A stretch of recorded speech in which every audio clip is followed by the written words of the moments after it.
Right now I'm standing in front of a 3D printer. This particular printer is a selective laser sintering machine, which is a rapid prototyping machine that we use to build custom implants for clinical use and also for research use in our lab. What's going on inside the machine is a layer of polycaprolactone, which is a biodegradable polymer, is getting deposited on a building platform.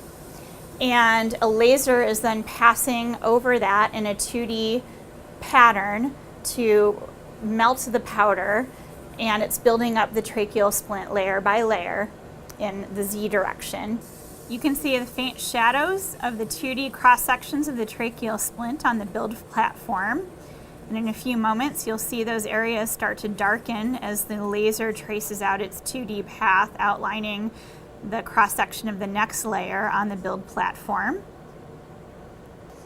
One of the splint designs is 23 millimeters in length. In order to populate the platform with about 30 copies of that splint, it takes roughly 3.5 hours to build, and it's 288 layers.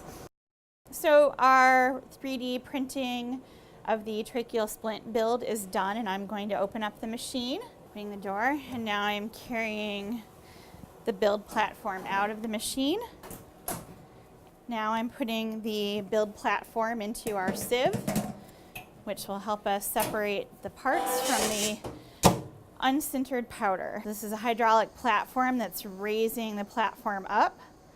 You can see the non-sintered powder on top, which we will push off.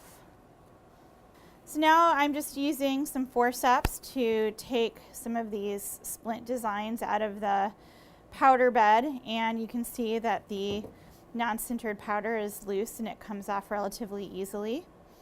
So we will remove all of these splints, separate them from the powder, and then the next step will be to use an air blasting cabinet to get the remainder of the powder off of these implants. Okay, so now what I'm doing is I'm just using an air blasting gun and removing the powder. And the longer splint is designed to go over the region on the left bronchus that is collapsing when the patient exhales. And the smaller splint is designed to go onto the area on the right bronchus that's collapsing.